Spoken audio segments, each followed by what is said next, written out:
eyes and body and spirit. We're going to learn a new song today.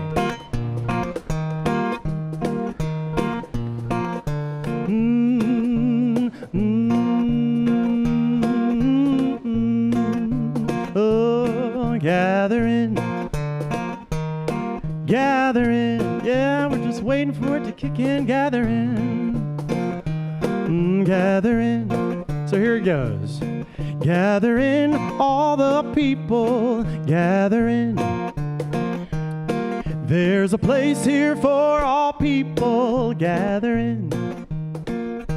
'Cause when I sit beside your spirit, the road seems a little less dim. Gathering all the people, gathering. You think you could try it? Gathering. One more time, just like that. Gathering. Gathering, gathering all the people, gathering.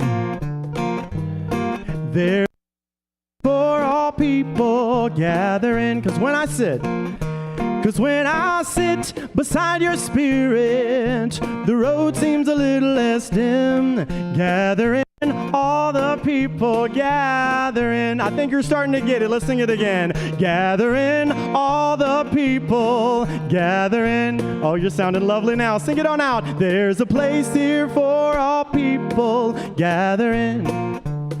'Cause when I sit beside your spirit, the road seems a little less dim. Gathering all the people, gathering. All the voices, gathering all the voices, gathering. There's a place here for your voices, a place here for your voices, gathering. 'Cause when I sit beside your spirit, the road seems a little less dim. Gathering all your voices, gathering. Can you sing that again? Gathering all your voices, gathering all the voices, gathering. There's a place here for your voice, place here for all voices, gathering. 'Cause when I sit beside your spirit, the road seems a little less dim. Gathering all your voices, gathering. How about gathering all your troubles? Gathering all your troubles, gathering. There's a place here for your troubles, gathering. 'Cause when I sit beside your spirit, the road seems a little less dim. Gathering all the people, gathering, gathering. Can you try singing this? Gathering, gathering, gathering. Can I hear you? Gathering, gathering. You're sounding real good. Just can you hold that for us? Gathering, gathering. We're going to do a different part. You keep singing. All the people. Can you sing? All the. You're sounding good. All the people. All the people. Gathering. You're sounding great. Keep singing. Gathering. Can we sing? Gathering. And maybe it's down low. Gathering. Or maybe high, yeah. Gathering. You're sounding great. Gather. All the people. All the people. Beautiful. You're sounding beautiful. Gather it in. Gather in the spirits. Gather in the joy. Keep singing. Here we go. Gather in. Gather in. Sounding good. Gather in all your troubles. Sing whatever you like. Gather in.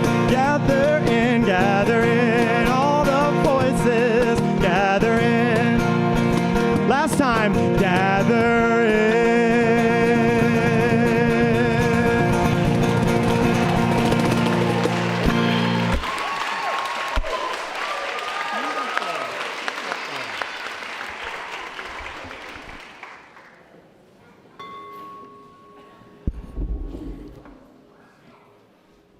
All right, now, that's what I'm talking about. gather in. Come, let us enter this space of hope and community. Come, let us enter this space with our sorrows, our joys, our passion, and compassion. Come, let us enter this space with the stories of our ancestors, for their strength and wisdom beats in our hearts. Come into this space, present to the beloved companions who move beside us. Come into this space mindful that together we are building a future for other generations. As we light our chalice this morning, let us practice resilience with reckoning.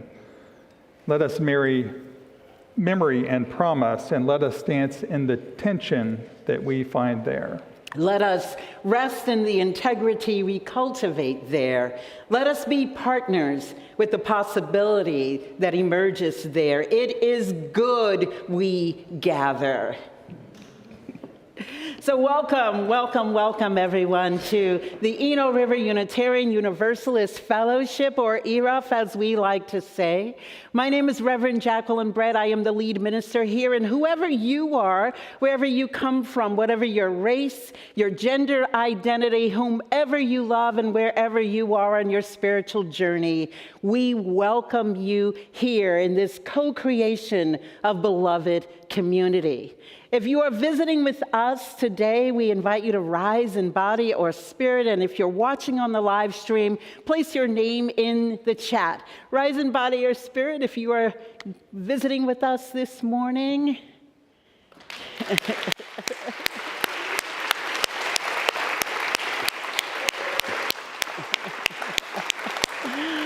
Welcome to you all, and we are so glad that you have chosen to spend this beautiful fall morning here with us. If you have children with you, ages pre-K to 5th grade, we have classes directly after the story, the time for all ages. And if you're interested in having children attend those classes, just follow the rest of the parents and the children out, and they'll get your kids situated. Also, for future Sundays, we hope you will come back, there is a class at 10 o'clock in the building next door called Inquirers for Visitors and Newcomers. That class allows you to learn about us, and you can also tell us as much as you care to about yourselves, within reason. Now would be a great time to turn off or down any devices you have on your person. One aspect of our service on Sunday mornings is our Weaving Beloved community, and we are now having the first Sunday of the month to be Justice Sunday, where a member of one of our Justice Action groups will come forward to let us know something that is going on in our Justice Ministry, which is our largest ministry here at ERUUF. And this morning, Lana Harkrader will talk to us about the groups that she currently leads as an action group leader. Lana?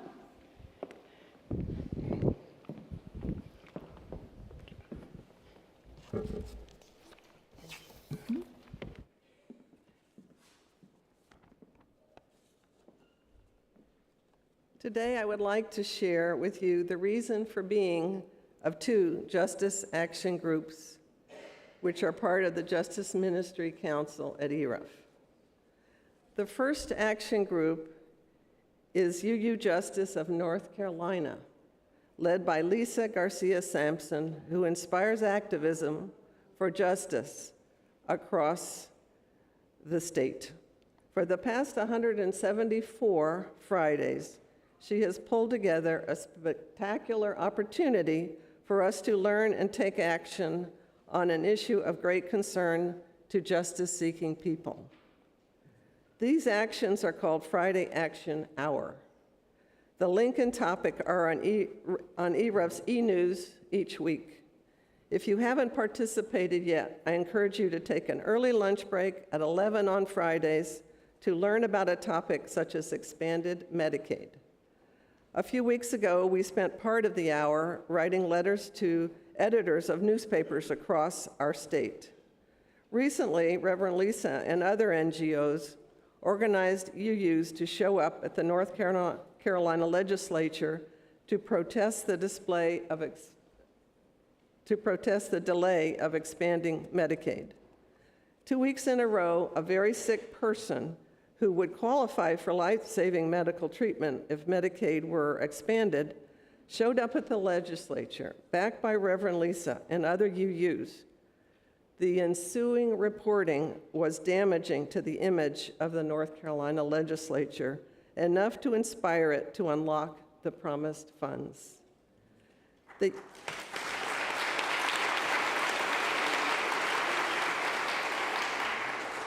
UU Justice North Carolina Action Group at ERUUF encourages you to participate in a gathering in Raleigh next Saturday at the UU Fellowship of Raleigh. Great music, food, and opportunities to organize actions for justice will emerge. The link to register is on ERUUF's e-news. If you would like to carpool, sign the sign-up sheet in front of the fellowship hall after the service. The second action group I would like to tell you about is Sister Communities of San Ramon, Nicaragua. This 30-year-old action group quickly became bigger than ERUUF because of a community-supported tourism project we created in the mountains of San Ramon. Once a month for the past 25 years, until May of this year, we sold Café San Ramon to raise money for the many social justice activities and projects we have supported there over the years. San Ramon, a large county made up of 80 rural communities and one town, has an elementary school in each of these communities, many built by the parents with the help of an experienced contractor. The funds for building and organizing the construction of these schools came from hundreds of folks like you who went to San Ramon on eco-tours and returned home inspired to help fund more projects in San Ramon. Much of these funds came from our ecotourism business that we created. Sorry, I missed a sentence here. Over the past 30 years, we pumped over $2 million into projects in San Ramon. Much of these funds came from our ecotourism business that we created in 1998 to stimulate the local economy. Tourists came from around the world to the rural, extremely poor county of San Ramon to enjoy hiking in the rainforest, living with local families, and learning what life is like for people there. Our tourism project was one of the first sustainable community-based tourism projects in the world and won many international awards for sustainable tourism. The organization also raised funds to rebuild the town's water system in 2006 with the help of the local water company and Rotary clubs. We are currently involved in the construction of a major upgrade to this water system since the town of San Ramon has tripled in size in the past almost 20 years. And we have helped 6 of San Ramon's rural communities build a gravity-fed water project. The list of projects Sister Communities has supported is long and inspiring. On behalf of ERUUF's RE program, for instance, $500 is donated by ERUUF each year to a rural school that uses the fund to make improvements to the school. In addition, ERUUF donates each year $1,000 to pay the salaries of 2 physical therapists for the Center for Children with Disabilities. My husband, Richard, and I are going to San Ramon in 2 weeks, later this month, during our visit. 2 rural schools Sister Communities funded will be inaugurated. Unfortunately, the government of Nicaragua has deteriorated over the past 5 years.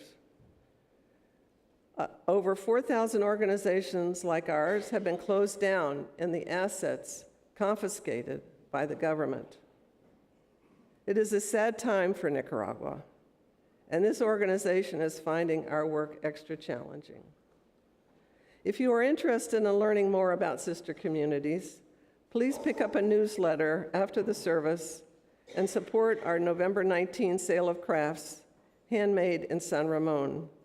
And we thank you ERUUF from the bottom of our hearts for 30 years of enthusiastic and generous support.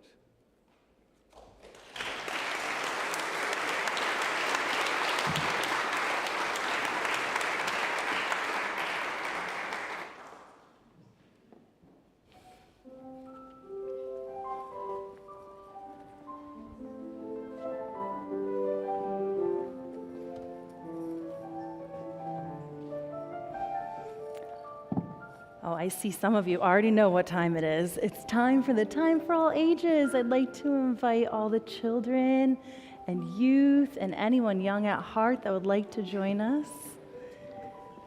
And there's quite a few of you today, so maybe we can scoot up just a little bit to make room for those who come behind us. Oh, that might be too close. You might not be able to see.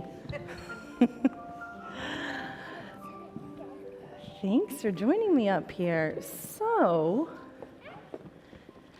I think last week in your classes, you talked about heritage. Does anyone remember that word from last week?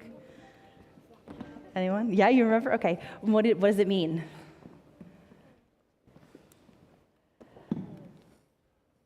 There was a big picture of a tree up there, and it had something going into the ground. Roots, right, roots. We talk about heritage, we think about where do we come from, right? Who came before us? What were they like? Where do they live? What do they want for us, right? So the people who came before us, they often want really good things for everyone coming after them. And we want really good things for all of those who come after us, right? Yeah? So what do you think? What are some things that are good for you? Up there? Yeah, that's the story I'm going to read, yeah. What are some things that are good for you? Yeah.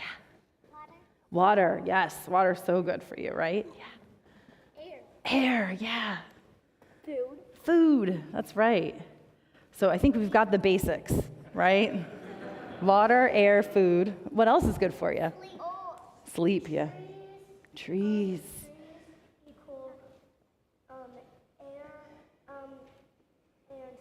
Yeah, nature, right? Nature's good for us. Yeah. Space. Earth, the earth. Yes, the earth gives us a lot, right? The bees. The bees, yes. Yes, Eleanor. Fairies. Fairies are good for us, yeah, right? They're good for our spirit, right? It's good to imagine. All right, one more. Mosquitoes, okay. I object to that one just a little bit. So you gave me such a big list of so many things that are good for us. I have a story today that it's time to listen to the story. Yes, bugs are good for us. I have a story for us today that's full of good things. And this story is all about Black boy joy. And it reminds us of the humanity of Black children and also ourselves, right? So here's the story. Are you ready? Yeah. Okay. The story is called I Am Every Good Thing. And if you can't see the pictures here, they're up there too. By Derek Barnes and Gordon C. James. I am a non-stop ball of energy. I'm a go-getter, a difference maker, a leader.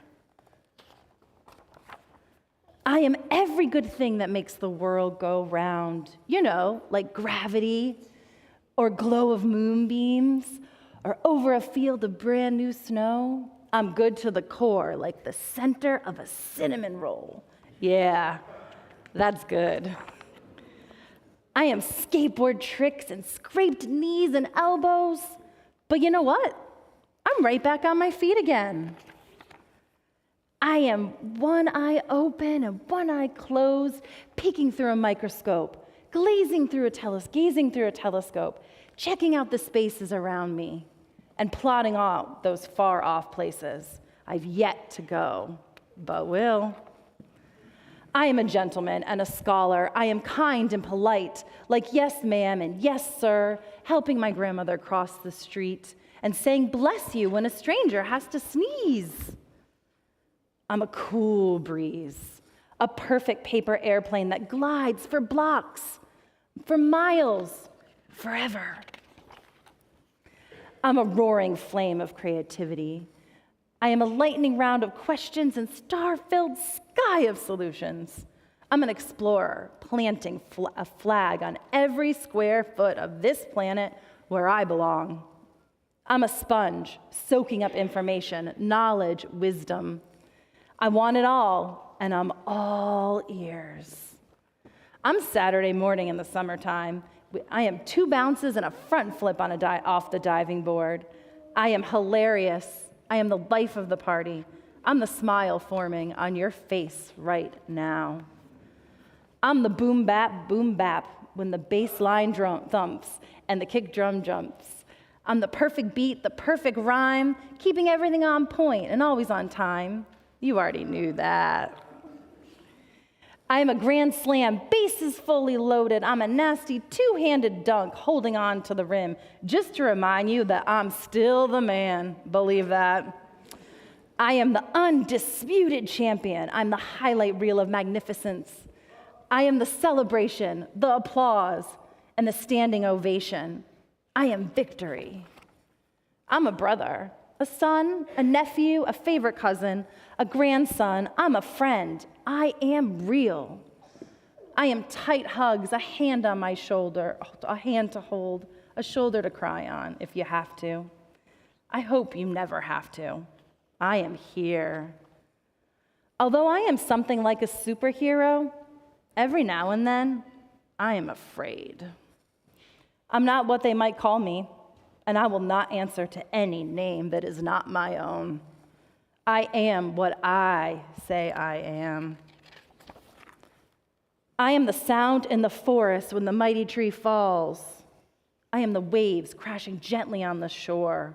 I'm a force of nature, a miracle, a blessing. I am brave. I am hope. I am my ancestors' wildest dream. I am worthy of success, of respect, of safety, of kindness, of happiness. I am without a shadow of a doubt. I am worthy to be loved. I am worthy to be loved. And so are you. Yeah. Okay, it's time for us. We're going to sing you out now, and you're going to keep exploring this idea of heritage more in your classes. Thanks for joining me.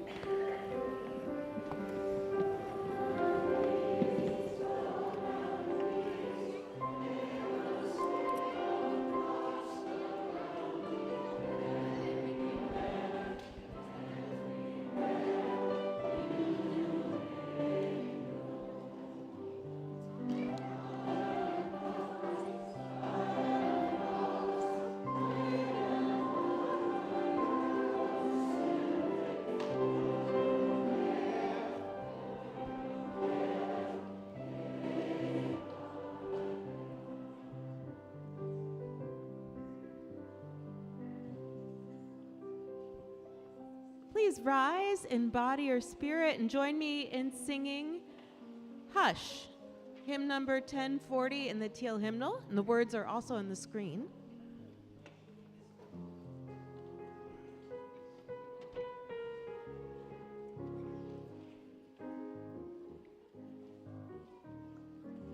Hush, hush, somebody's calling my name.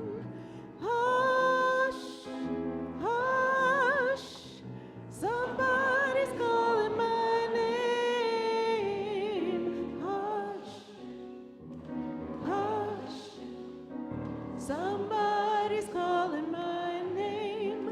Oh my Lord, what shall I do? What shall I do?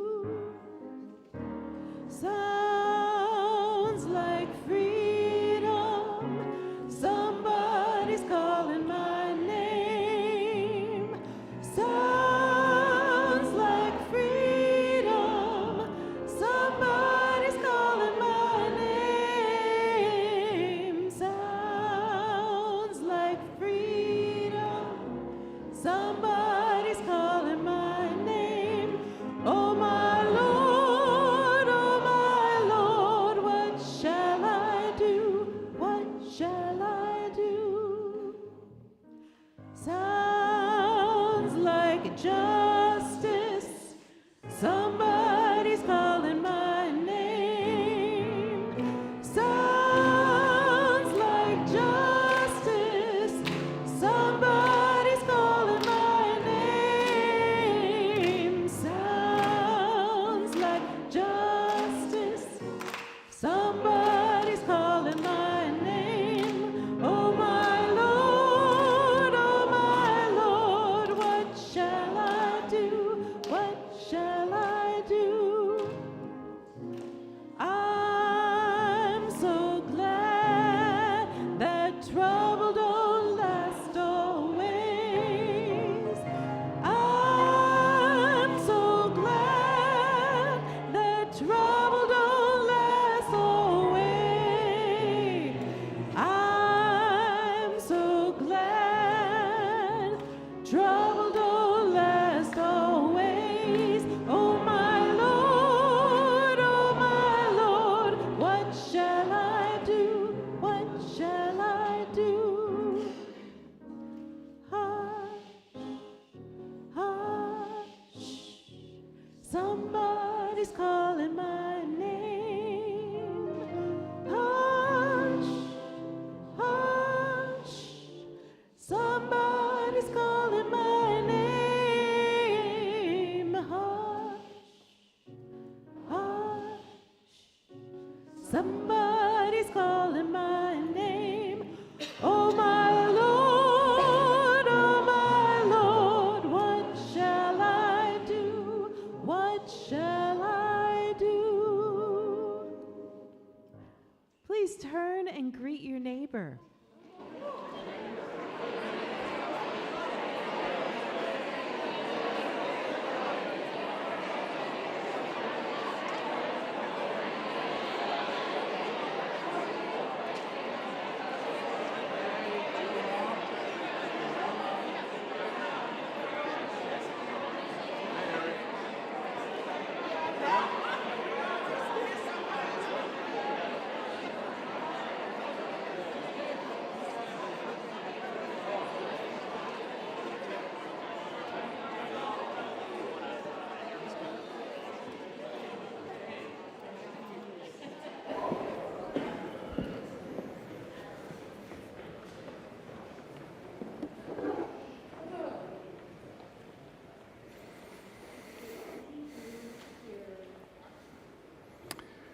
Please join me now in the spirit of prayer and meditation. Spirit of life, may we remember to always keep our minds open, our hearts welcoming, and our arms embracing. May we always work to offer a place of belonging for all who come to feel a part of something greater. It is our work shared with each other in covenant that creates and sustains this beloved community. As a people who care for one another, we lift up all of our prayers and blessings, and we hold in our hearts people all the world over who have been forgotten, who are marginalized, who are in crisis, and who may have lost hope. We hold in our hearts Paula Quick Hall, whose mother, Beulah May Melchor Quick, died peacefully at home on September 25th at age 102.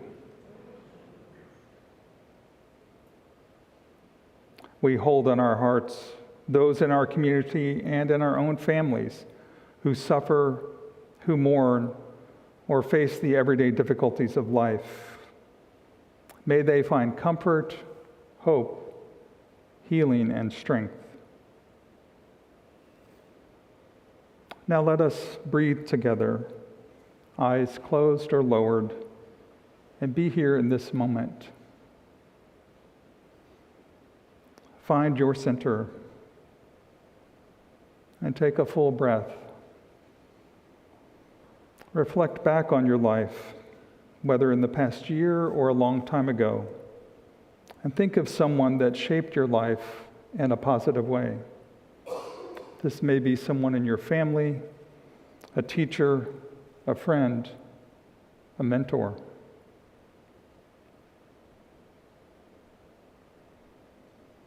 In a spirit of gratitude, Acknowledge the gift of their impact on who you are today. Now breathe that awareness, that appreciation into your body.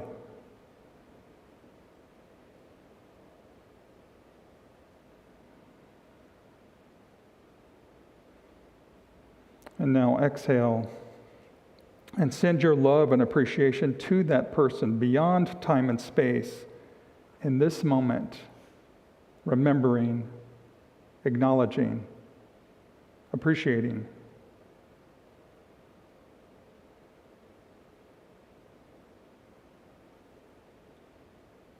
When that feels complete, bring your awareness now back to this time and place, this present moment.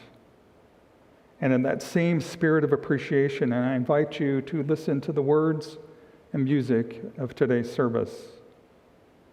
May we remember the gifts of those who have guided our way, and together walk each other home. And so it is. Blessed be.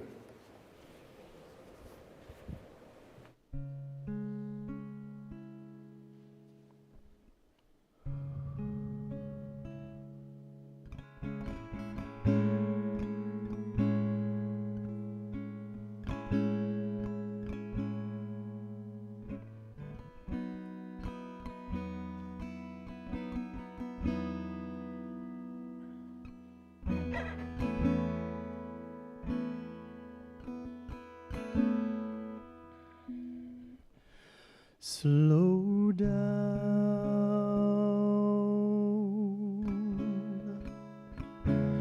take a deep breath. You are here.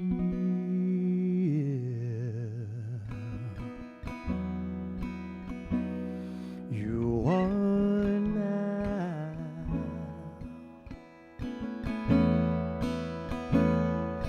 Take a minute now.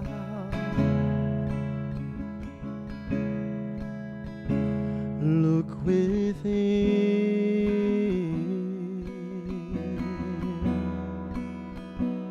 Have no fear. Listen to the sound. It's the calling of the wind. It's the burning of the fire. It's the beating of the earth. It's the flowing of the river. Deep in our bones, 1,000 stories have been told. Deep in our blood, 1,000,000 mysteries have been sown. What is this love? Spirit weaves into our souls. Could it be the ancestors' prayer? Could it be the ancestors' prayer inside of us?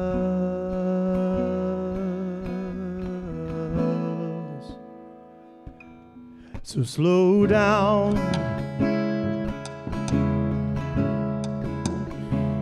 feel your feet into the ground. You were never lost. You were always found with overflowing grace,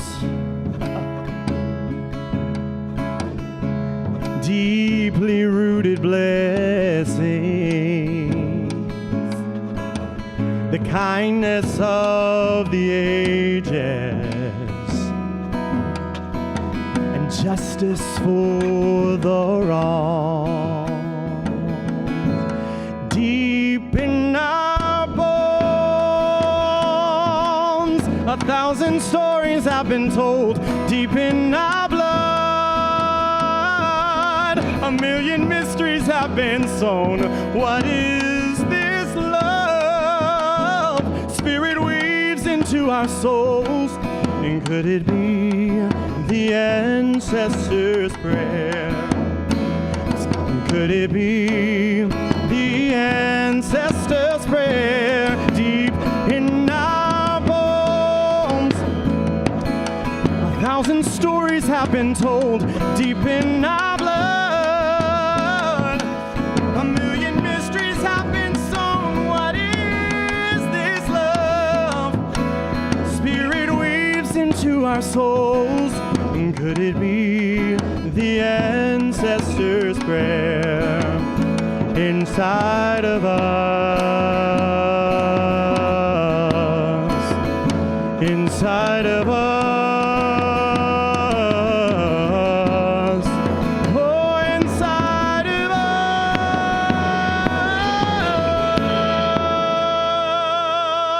us. It's the sound of the old ones.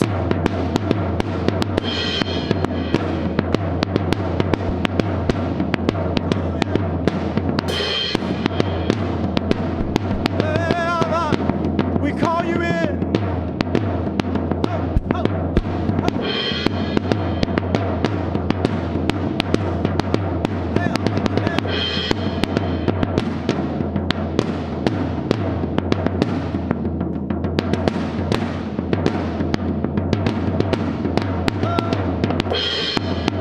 Calling in, calling in, calling in.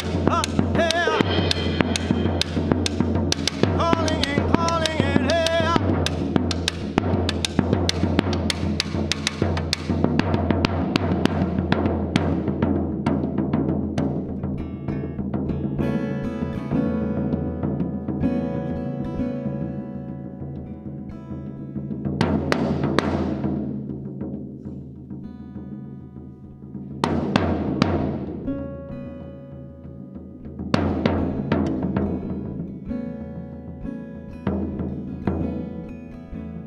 All is holy,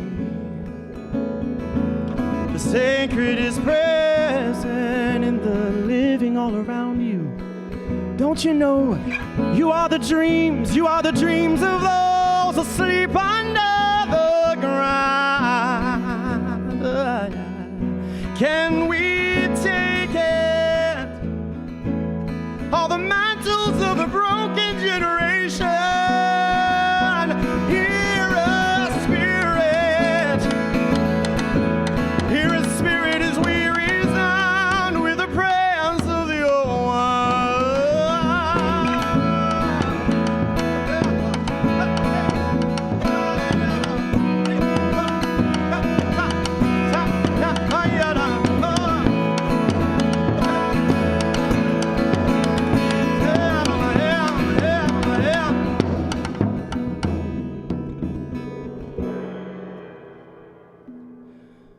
So can you feel it now?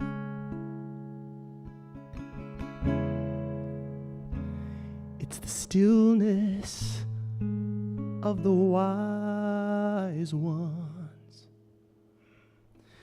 the blanket of the ancients surrounds us with their songs. Surround us with their songs.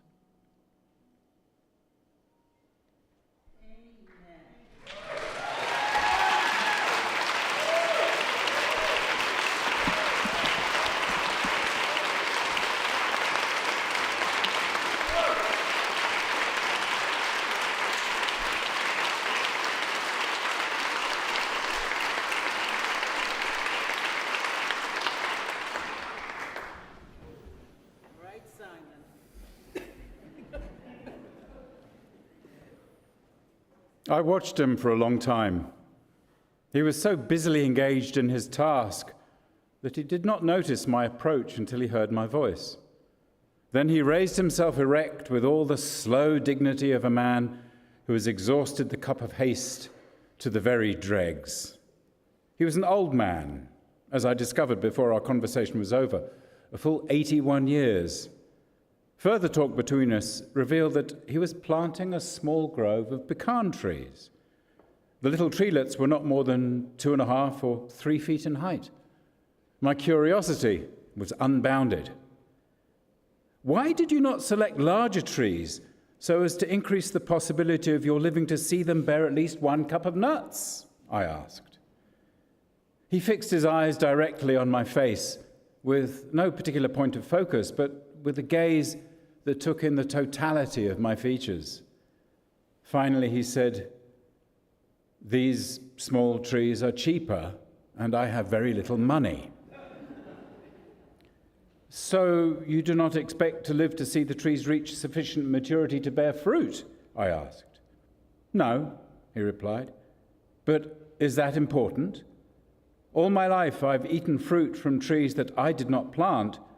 Why should I not plant trees to bear fruit for those who may enjoy them long after I'm gone? Besides, the man who plants because he will reap the harvest has no faith in life." Years have passed since that sunny afternoon in LaGrange, Georgia, when those words were said. Again and again, the thought has come back to me. Besides, the man who plants because he will reap the harvest has no faith in life. The fact is that much of life is made up of reaping where we have not sown and planting where we shall never reap. All of life is a planting and a harvesting. No one gathers merely the crop that they themselves have planted. We eat the fruit from trees planted by others. We must plant trees for others to enjoy the fruit.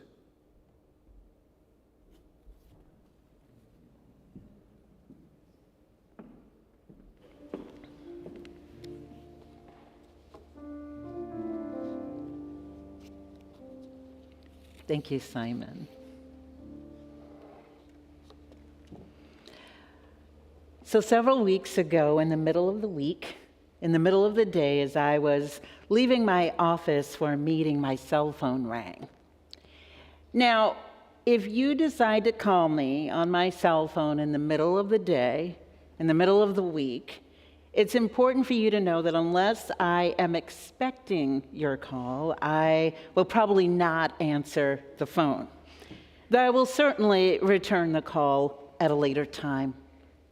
However, among the few people whose call I will immediately answer in the middle of the day, in the middle of the week, this was one of them. My 84-year-old aunt, my father's sister in Paxville, South Carolina, a 1 square mile rural village with about 230 inhabitants, she being one of them. Because I don't usually receive random phone calls from her, I immediately wondered what terrible thing had happened. Had someone died, or perhaps been in an accident, or was dreadfully ill? But when I answered, I was relieved to discover that she was doing quite fine, and so was everyone else in our family as far as she knew. She was, in fact, calling me to let me know that her daughter and son had decided to plan for a family reunion next July, and she just wanted to let me know so that I, my sister, and our children and grandchildren, if we had any, might save the date and plan to attend. She said that it had been a long while since we had all gathered as a family, which had grown so much with new generations that we barely knew one another. And so her daughter and son had planned this event. I felt a mixture of curiosity and dread. Sure, I wanted to see these folks, but I also recalled that the last time I saw my still living aunts and uncles and cousins gathered together was nearly 10 years ago at my father's funeral, or homegoing service, as it is called in those parts. And because I knew my father, who by the time he died in a nursing home nearby, had spent more of his life in New York than South Carolina, but nonetheless felt so very close to his siblings and the land and customs of that little South Carolina town in which he and all his people had lived, I yielded to my aunt in planning his services. Though when I attended them, held in a tiny church in the town nearby, I felt as if I had gone into a time machine or been dropped into a state of existence filled with rituals and customs that were unlike anything that held meaning for me in my modern, educated, cityfied life. But these were my people also, my family of origin, and I respected them and what they created to honor my father, who was now our ancestor. I recalled that when my grandmother died over 20 years before, she was buried in the family cemetery, which as I walked that land, it took my breath away as I saw the final resting place at the center of the graveyard of the last person born enslaved in our family. And I could see our origins in these United States of some of the people who came before me, with names that had been repeated in the family over generations, names like Joshua and Portia and Seth. I remembered when I brought my sons to visit their grandfather at the nursing home when he was in the final stages of Alzheimer's, that later that day, my sons sat outdoors together, engrossed in conversation as dusk fell. When I went out and asked them what they were talking about, they were marveling that for the very first time, they could see that they were from a place. They saw the land of their ancestors and families still living, and the graveyard, and the names of the streets that bore the last names of our family, and were quite surprised and were pondering it all. You see, their father's family of origin were Cuban immigrants, and they offered no such immediate opportunity. And it was then that I realized that I had deprived my children of a sense of rootedness because of my own negative attitude about the history of this place on the planet, established in 1770 in a county in which one of the families in the Brown v. Board of Education case that ended the legal segregation of public schools had been run out of town by the Ku Klux Klan, and where black churches had been burned to the ground as late as the 1990s. A place that had been at the heart of the Southern Poverty Law Center's case, which had successfully, though unfortunately only temporarily, bankrupted the national KKK.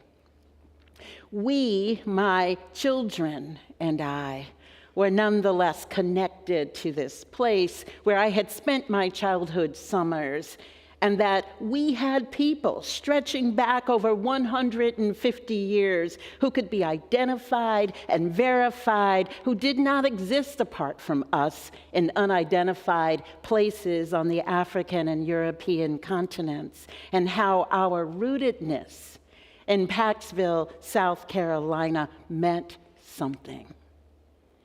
As I rediscovered this place and my people through my children's eyes, I suddenly appreciated in a newer way who my ancestors had been and what they had survived and what the family elders were still anchoring in this small village that the rest of us could make an infrequent pilgrimage to, if for no other reason than to connect with the tangible place and people from whence we came as far back as we knew. One of my favorite possessions is this t-shirt.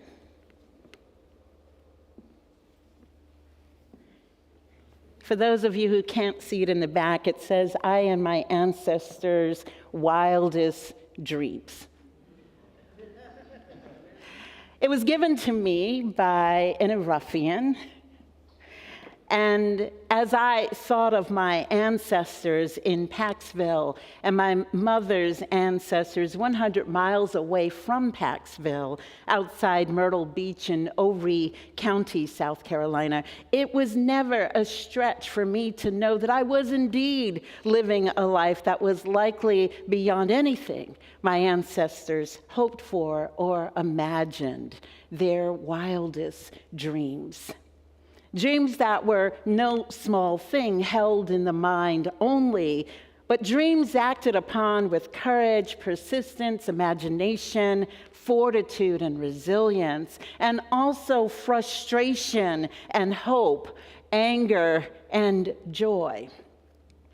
What my sons also gave me that evening in Paxville was an understanding of why in some cultures the ancestors are held sacred in a place of honor and reverence. And whether delightful or disdainful, beautiful or terrible, their lives have meaning and are woven into the fabric of who we are today, forming the tapestries of our many storied lives.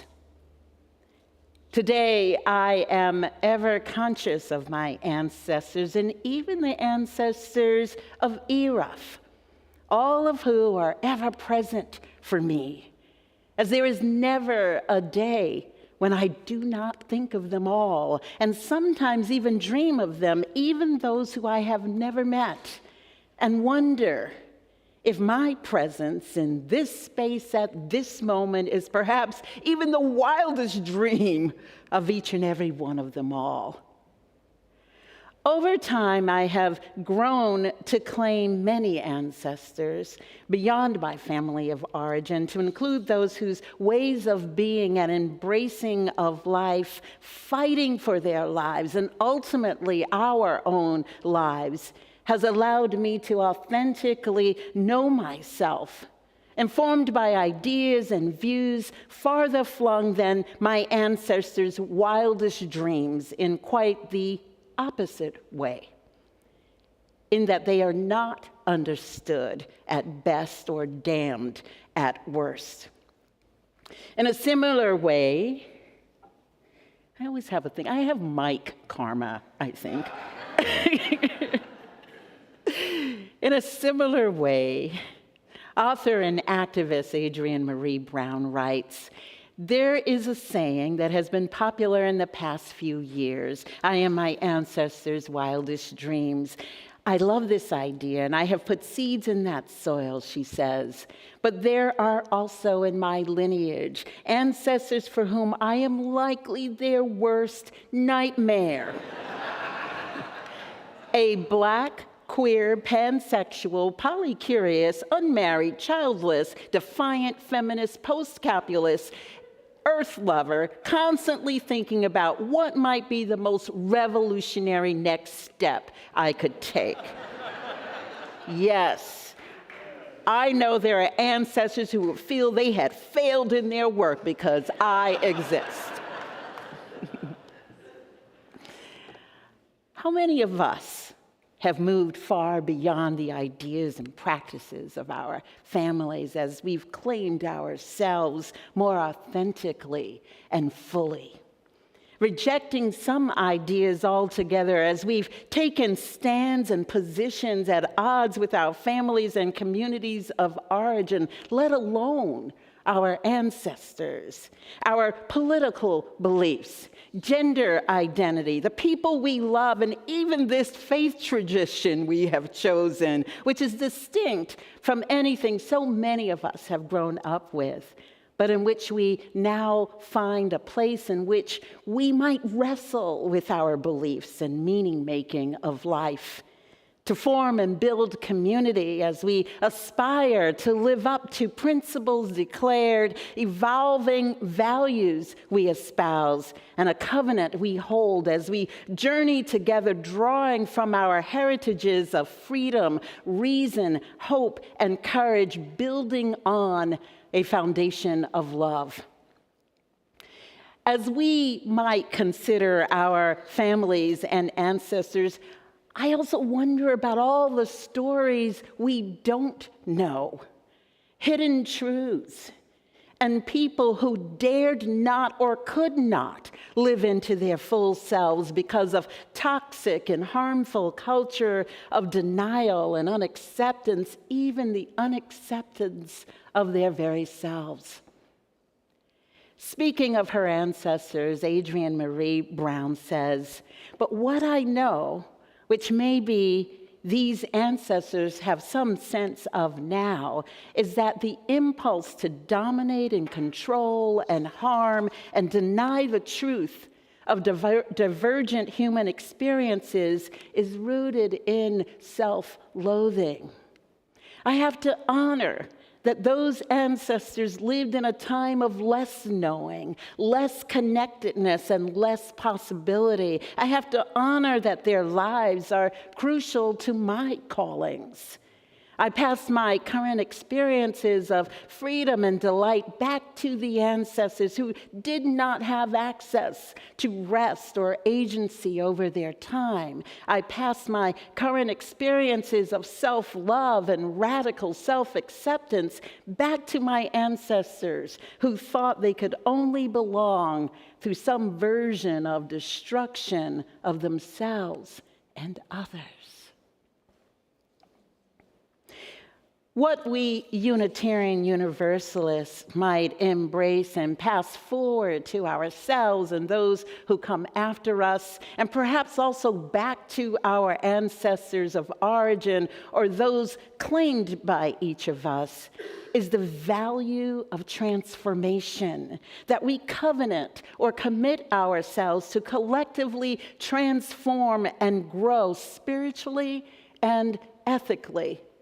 That our openness to change is fundamental to our Unitarian Universalist heritages, that it must be, because we acknowledge that we are never complete and never perfect.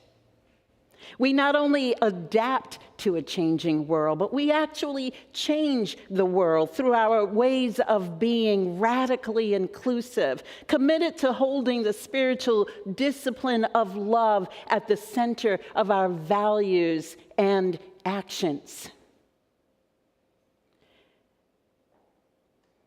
Each of us here shall one day be ancestors. A fundamental question we might grapple with in these times and in all times is, what world are we creating? What love are we leaving? Who and what are we pouring our love and actions into? And what might we imagine for those who follow us? Who might we nurture to exceed our wildest dreams, because we hold them with hope, love, and care to rise into the fullness of who they are, rather than being confined by the limitations of our own agenda and imagination? What metaphorical or real grove of trees are we intentionally planting for the generations that follow us, as the gentleman that Howard Thurman spoke of in Simon's reading, knowing that because we have eaten from trees that we did not plant, why should we not plant trees to bear fruit for those who may enjoy them long after we have gone? Or as Ruben Alves writes in his poem, one of my favorite poems, Tomorrow's Children, what is hope? It is the presentiment that imagination is more real and reality is less real than it looks. It is the hunch that the overwhelming brutality of facts that oppress and repress us is not the last word. It is a suspicion that reality is more complex than the realists want us to believe, that the frontiers of the possible are not determined by the limits of the actual. And in a miraculous and unexplained way, life is opening up creative events which will open the way to freedom and resurrection. So let us plant dates, even though we who plant them will never eat them. We must live by the love of what we will never see. That is the secret discipline. It is the refusal to let our creative act be dissolved away by our need for immediate sense experience, and it a struggled commitment to the future of our grandchildren. Such disciplined hope is what has given prophets, revolutionaries, and saints the courage to die for the future they envisage. They make their own bodies the seed of their highest hopes. My friends, may we appreciate all the ancestors. May we plant creatively and with love so that others might cultivate a harvest of hope and imagination far beyond our wildest dreams. May it be so. Amen. Ashe. And blessed be, so it is.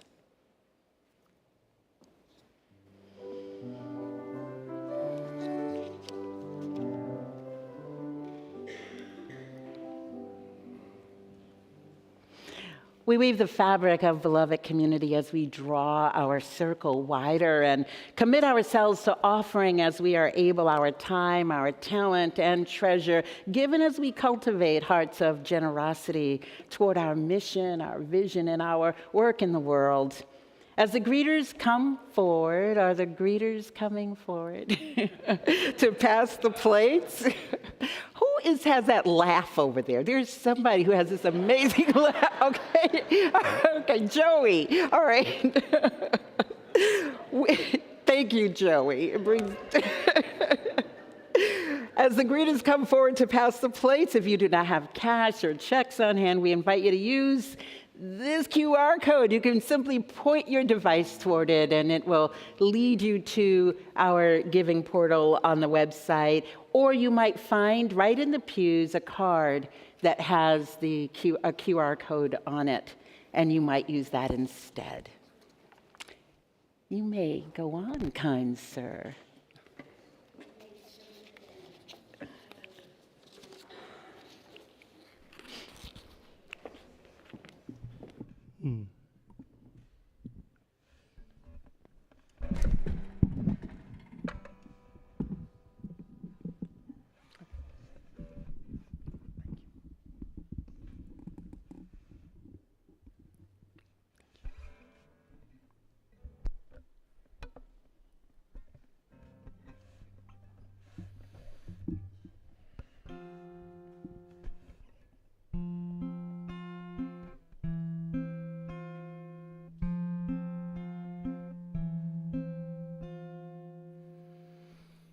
Grandma's hair silver gray with eyes as blue as skies.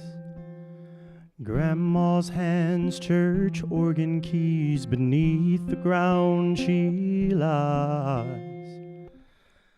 Grandma sat on a front porch swing in the bend of a dusty road. She never knew her grandson well, but daylily she growed, and she growed.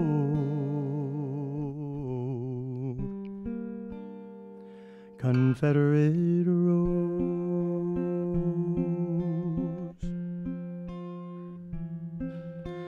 Grandma's arms, she held me once, fear in my mother's eyes. He looks white to me, she hands me back, but the color she can't deny. Grandma left her daughter to give her firstborn son away. She never knew the toll it took or apologies to say, so she grayed. Confederate grave.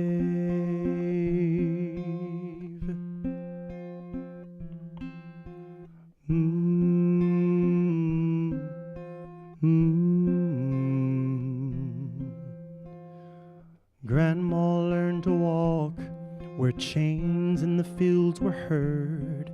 She never knew the weight of them, but barefoot in the dirt.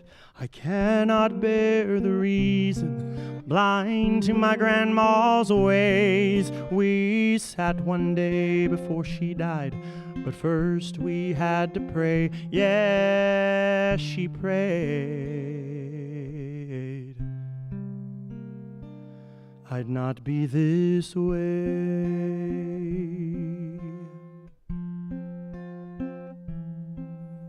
Our Father who art in heaven, a brown boy's angsty plea.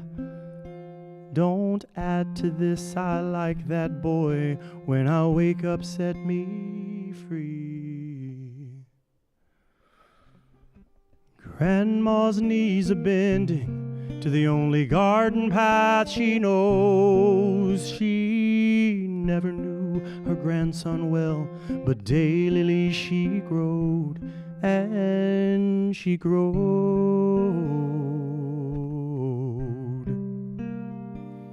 Confederate rose.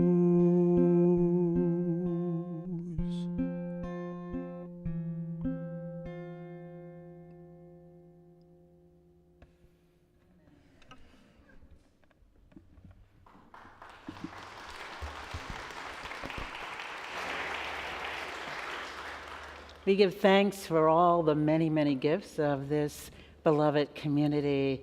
The gift to gather, the gift of music, the gift of all that we bring as we come together. Wendy? Please rise in body or spirit. Join me in singing There's a River Flowing in My Soul, number 1007 in the Teal hymnal, and the words are on the screen.